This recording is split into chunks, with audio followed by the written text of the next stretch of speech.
किसी भी SBI branch में जाइए, भीड़ बहुत मिलता है, कभी कभी धक्का मुक्की भी हो जाता है, लेकिन अपनापन लगता है कि घर में है और शादीशुदा है। जब होम लोन लेने गया तब जाके बहुत कुछ ऐसा पता चला जो अगर हमें पता ना हो तो हम लोग बहुत अपना फाइनेंशियली लॉस कर सकते हैं। और ये चीज मुझे ज्यादा प्रॉब्लम तब लगा जब मुझे SBI home loan sanction letter मेरे हाथ लगा।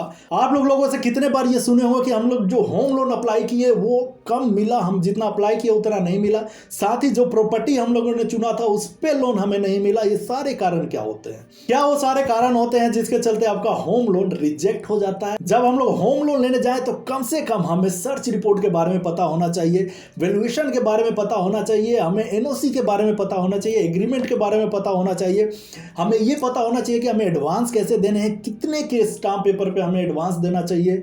ये सारा कुछ हमें पता होना चाहिए, तब जाके आप एक परफेक्ट होम लोन ले पाएंगे। नहीं तो बैंक आपको घुमाएगा और साथ ही आपसे बहुत ज़्यादा पैसा रिकवर कर लेगा, बहुत हायर इंटरेस्ट पे आपको लोन दे देगा और आप बाद में परेशान होने के अलावा आप कुछ नहीं कर पाएंगे। तो चलिए शुरू करते हैं इस वीडियो को और जानते हैं एसबीआई होम लोन के बारे में और सारे इसके प्रोसीजर के बारे में कि कैसे हम लोग एक बेटर होम लोन ले सकते हैं। वैसे तो एसबीआई बहुत तरह का होम लोन देता है, जैसे रेगुलर होम लोन सबके लिए, सौर्य होम लोन जो डिफेंस में काम करते हैं उनके लिए, एनआरआई होम लोन जो देश से बाहर हैं और इंडिया में घर खरीदना चाहते हैं उनके लिए, रिवर्स मॉर्गेज लोन जो सीनियर सिटीजन है उनके लिए, ट्रिपल प्लस होम लोन जो ट्रिपल लोग हैं उनके लिए। तो इस तरह एसबीआई बहुत तरह के होम लोन देता है, लेकिन सारे होम लोन के बारे में हमें जानने की कोई जरूरत नहीं है। हमें होम लोन पे पीएचडी नहीं करनी। वो बोलते हैं ना कि बेटों के बारे में अगर पता लगाना है तो उनके बाप के बारे में स्टडी कर लीजिए। तो ऐसा ही अगर आप सारे एसबीआई होम लोन के बारे में पता लगाना चाह रहे हैं तो आपको सिर्फ एसबीआई रेगुलर होम लोन को समझना चाहिए। तो इस तरह हम सिर्फ एसबीआई रेगुलर होम लोन के बारे में जानेंगे तो हम सारे होम लोन के बारे में आइडिया लगा लेंगे और ले पाएंगे कि कैसे सारे होम लोन लिए जाते हैं। बाकी इसके इंटरेस्ट रेट और फीचर्स के बारे में आगे बात करेंगे। अभी जान लेते हैं कि एसबीआई से होम लोन लेने के लिए हमें कौन कौन से पापड़ बेलने पड़ेंगे। तो आप घर दो तरीके से खरीद सकते हो, एक कहीं फ्लैट बना है, फ्लैट बुक किए खरीद लिया, और दूसरा लैंड के साथ किसी का घर है तो वो आप खरीद लो या लैंड खरीद के उस पर कंस्ट्रक्शन करा लो।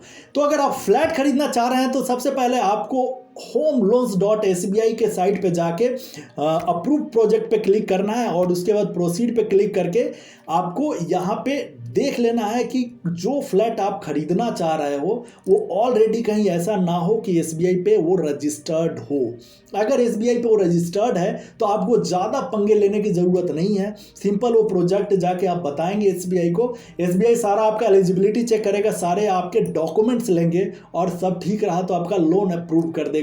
प्रॉपर्टी के बारे में आपको ज़्यादा झमेला में नहीं पड़ने की जरूरत है, क्योंकि एसबीआई के इस साइट पे जो भी प्रॉपर्टी लिस्टेड है वो सारे प्रॉपर्टी एसबीआई के द्वारा वेरीफाइड है, यानी उसमें आपको प्रॉपर्टी वेरीफाई कराने की खासा जरूरत नहीं पड़ेगी, आपको ज़्यादा तिया पचा करने की जरूरत नहीं पड़ेगी। लेकिन हाँ, ज़्यादा जोर पड़ता है कि अगर आप लैंड सहित किसी का घर खरीद रहे हैं या लैंड खरीद के उस पर कंस्ट्रक्शन करवाना चाह रहे हैं तब आपको थोड़ा सा पापड़ बेलना पड़ेगा। अब यहाँ पे आपको ज़्यादा दिमाग नहीं लगाना, आप सिंपली जो प्रॉपर्टी आपने सेलेक्ट किया है उसके ऑनर के पास जाएं और उस प्रॉपर्टी का डॉक्यूमेंट्स ले लें, उसके जो भी एनओसीज है वो ले लें और उसको एक बार चेक कर ले कि ये सही है कि नहीं।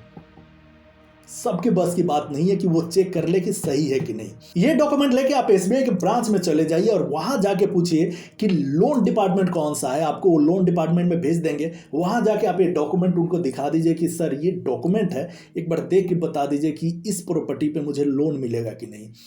वो एसबीआई जो एग्जीक्यूटिव है ना वो सारा चेक करके आपको बता देगा कि हाँ इस पे लोन मिलेगा कि नहीं, और आप भी एक बार श्योर हो जाएंगे कि ये प्रॉपर्टी थोड़ा ठीक लग रहा है क्योंकि एसबीआई बोल रहा है कि लोन मिल जाएगा। लेकिन ऐसा नहीं कि उसका एग्जीक्यूटिव बोल देगा कि आपको लोन मिल जाएगा तो लोन मिल जाएगा, अभी तो खेल चालू हुआ है। अब बैंक जैसे आपको यहाँ पे बोल दे कि भाई इस प्रॉपर्टी का लोन मिल सकता है तो आप तुरंत भागे भागे उस प्रॉपर्टी ऑनर के पास जाओ और बोलो कि भाई एक एग्रीमेंट बना लेते हैं। एग्रीमेंट क्यों जरूरी है भाई? उसको आप कुछ ना कुछ एडवांस दोगे, कुछ ना कुछ पैसे दोगे, तो जब वो आप पैसे दोगे तो उसका एक एग्रीमेंट बनता है कि भाई इतने अमाउंट पे हमने फाइनल किया है प्रॉपर्टी को, इतना मैं आपको एडवांस दे रहा हूँ। तो ये सारा कुछ एक स्टाम्प पेपर पे एग्रीमेंट बन। लोग यहाँ पे प्रॉब्लम क्या कर देते हैं कि वो 50 रुपये 100 रुपये के स्टाम्प पेपर पे एग्रीमेंट बना लेते हैं, जो कि अगर कोई केस फौजदारी कुछ हो जाए ना तो वो थोड़ा सा कमजोर पड़ सकता है। तो आपको क्या करना है, वो एग्रीमेंट 500 रुपये के स्टाम्प पेपर पे बनवाना है। भाई लाखों का काम कर रहे हो तो 500 रुपये तो दे ही सकते हो। अब ये सारा कुछ करने के बाद आप इस एग्रीमेंट के कॉपी के साथ आप अपना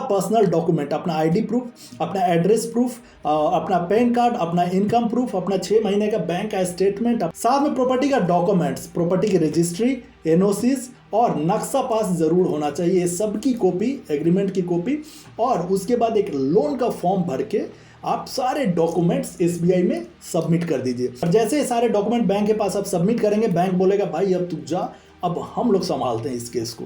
अब क्या करेगा, वो बैंक जो डॉक्यूमेंट होगा उसमें से प्रॉपर्टी का डॉक्यूमेंट अपने वैल्यूअर को भेज देगा, अपने पैनल पे जो वैल्यूअर होगा उसे भेज देगा। वैल्यूअर कौन होता है? वैल्यूअर वो बंदा होता है जो बताता है कि इस प्रॉपर्टी का एक्चुअल रेट कितना है।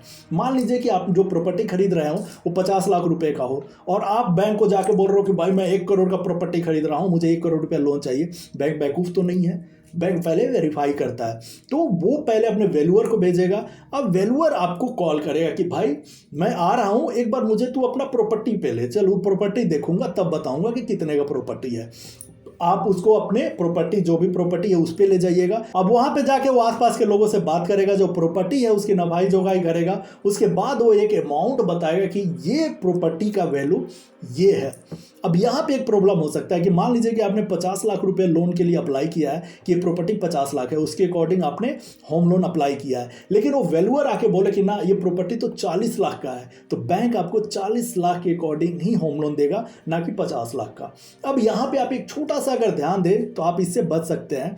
जब वैल्यूअर उसका अमाउंट बताए कि इतना वैल्यू होता है, तो आप उससे रिक्वेस्ट कर लीजिए, और बाकी आप रिक्वेस्ट कर लीजिए, आप समझ सकते हैं, तो उसके हिसाब से ऊपर नीचे अमाउंट कर देता है वैल्यूअर। तो इस तरह से वैल्यूअर अमाउंट ऊपर नीचे प्रॉपर्टी का कर देता है। तो आपको जितने का लोन की रिक्वायरमेंट है उसके हिसाब से आप वैल्यू बोल दीजिए, वो बता देगा, और आप जाके उतने का लोन ले सकते हैं। कितने बार होता है कि जो वैल्यूअर है वो आपको अमाउंट नहीं बताता है, तो आप उससे पहले ही अमाउंट पूछ लीजिए, क्योंकि क्या होगा कि वो डायरेक्ट जाके अगर बैंक को बता दिया ना वैल्यू का अमाउंट, तो भाई फिर वो ऊपर नीचे नहीं हो सकता, फिर वो उसी के अकॉर्डिंग आपको लोन मिलेगा। तो पहले ही आप उसे क्लियर कर लीजिए कि इस प्रॉपर्टी का कितना वैल्यू लगा रहा है, और जो आपको डिस्कस करना है आप उसके साथ डिस्कस कर लें। जब वो वैल्यूअर वैल्यूएशन रिपोर्ट बना के बैंक को सबमिट कर देगा, इसका 3000 रुपये चार्जेज होते हैं जो आपको देना पड़ेगा बैंक को। बैंक वैल्यूएशन जो वैल्यूअर होगा उसको पे करेगा। अब बैंक अपना दूसरा स्टेप लेगा, वो क्या करेगा, ये वैल्यूएशन रिपोर्ट और जो प्रॉपर्टी का रिपोर्ट है, ये सारा रिपोर्ट अपने एडवोकेट को भेजेगा, जो उसके पैनल पे एडवोकेट होगा, वकील साहब को। जब एडवोकेट के पास ये पेपर आएगा तब वकील साहब आपको कॉल करेंगे कि भाई इसके 20 साल का चैन लेके आइए।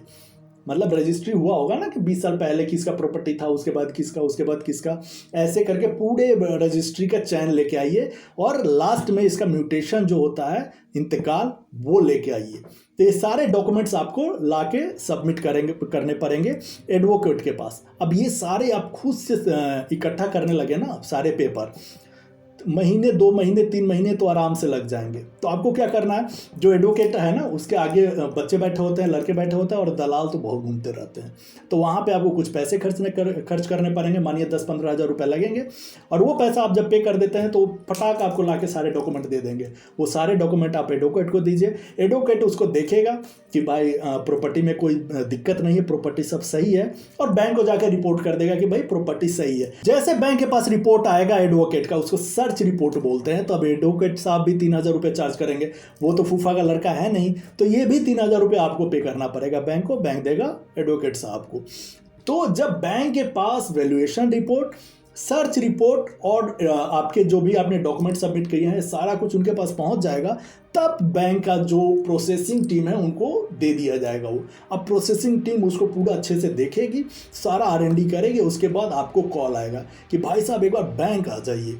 फिर आप बैंक जब जाएंगे तब आपको बताया जाएगा कि आपको इतना लोन पास हो गया, आपको इतना लोन मिल जाएगा। और जैसे आपको पता चला कि आपको होम लोन मिल गया, तो आप फटाफट जाइए, मिठाई खरीदिए, आप खुद खाइए और मुझे भी भिजवा दीजिए। अब लेकिन इसके बाद आप मिठाई खाते मत रह जाइए, इसके बाद भी अभी काम पेंडिंग है भाई, रजिस्ट्री नहीं हुआ है। हाँ, बैंक जो आपको डॉक्यूमेंट मंगाएगा ना, तो आप जो प्रॉपर्टी ओनर को पेमेंट किए होंगे उसका भी प्रूफ मंगाएगा, वो भी आपको देना पड़ेगा। अब बैंक क्या करेगा, एक डीडी बनाएगा उस लोन अमाउंट का, और डीडी किसके नाम से बनाएगा, जो प्रॉपर्टी ओनर है उसके नाम से, जिसको पैसे देने हैं। वो आपके नाम से या आपको पैसे नहीं देगा, आपको दे देगा तो आप तो कोताहल मचा दीजिएगा, पैसे भाई पैसे पैसे यार, लाखों रुपए आए हैं। अब बैंक क्या करेगा, डीडी बनाएगा, और डीडी अपने एग्जीक्यूटिव के साथ आपको भेजेगा। कहाँ? Registry office. आप जाएंगे रजिस्ट्री ऑफिस, वहीं पे आएगा ऑनर, वहाँ पे होगा रजिस्ट्री, वहाँ पे बैंक स्टाफ बैंक एग्जीक्यूटिव के सामने।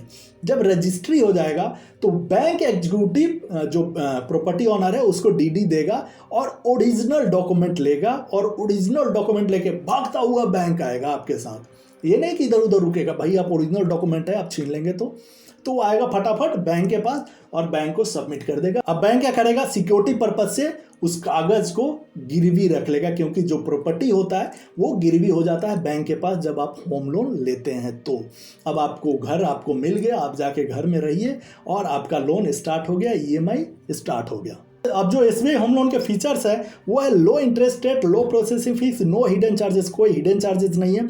पार्ट पेमेंट प्री पेमेंट आप कर सकते हैं। मान लीजिए होम लोन लिए, कहीं से पैसा आ गया तो आप पैसा डाल के उस होम लोन को बंद भी कर सकते हैं, या थोड़ा मोड़ा पैसा आया तो उसको पे करके आप अपना लोन को कम भी कर सकते हैं। इसके लिए कोई चार्जेस आपको देने की जरूरत नहीं है। रीपेमेंट टाइम 30 साल का मिलेगा, यानी 30 साल तक आप लोन ले सकते हैं। अगर आप अपने वाइफ के नाम, वुमेन के नाम अगर आप लोन लेते हैं तो आपका जो इंटरेस्ट रेट होगा वो 0.50% से कम लगेगा। यानी अगर वाइफ पे विश्वास है, लगता है कि लुगाई भागेगी नहीं, तो उसके नाम से भी आप प्रॉपर्टी ले सकते हैं, इंटरेस्ट रेट बचेगा।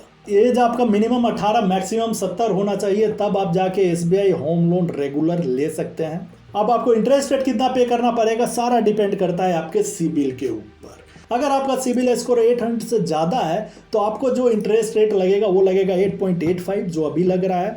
अगर 750 से 799 है तो भी आपको 8.85 ही लगेगा। लेकिन अगर 700 से 749 है तो आपको इंटरेस्ट लगेगा 8.95%, मतलब थोड़ा सा ज़्यादा लगेगा।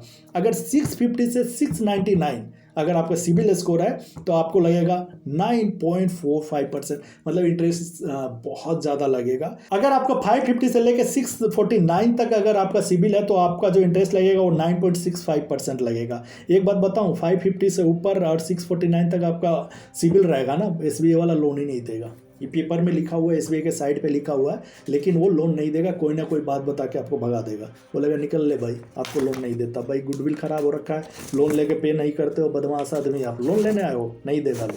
तो प्रोसेसिंग फीस लगेगा जो आपको अपफ्रंट देना पड़ेगा at the time of application. जब लोन का एप्लीकेशन लगाते हैं वो होता है 0.35% ऑफ लोन अमाउंट। जितना लोन अमाउंट ले रहे हैं उसका 0.35%, लेकिन मिनिमम 2,000 रुपये और मैक्सिमम 10,000 रुपये, यानी 10,000 रुपये से ज़्यादा आपको प्रोसेसिंग फीस लगने ही नहीं वाला है एसबीआई में। अगर आप यहाँ तक पहुँच गए, यानी आपने सारा कुछ समझ लिया है कि एसबीआई होम लोन कैसे लिया जाता है, क्या तिया पाचा इसमें होता है, कहाँ पे खेल खेलना होता है। अगर खेल नहीं खेले तो आपके साथ खेल हो जाएगा। अगर घर खरीद लेते हैं तो कमेंट बॉक्स में जरूर बताइएगा कितने पे आपको होम लोन मिला। साथ ही मिठाई खाइएगा तो मिठाई भी हमें भिजवा दीजिएगा। अगर मिठाई नहीं भिजवाते हैं तो चैनल को सब्सक्राइब कर लीजिएगा, लाइक कर लीजिएगा और शेयर वीडियो जिसको ज़रूरत है उसको ज़रूर कर लीजिएगा। इसी से मुझे लगेगा कि मिठाई मिल गया। मिलते हैं अगले वीडियो में, तब तक के लिए बाय।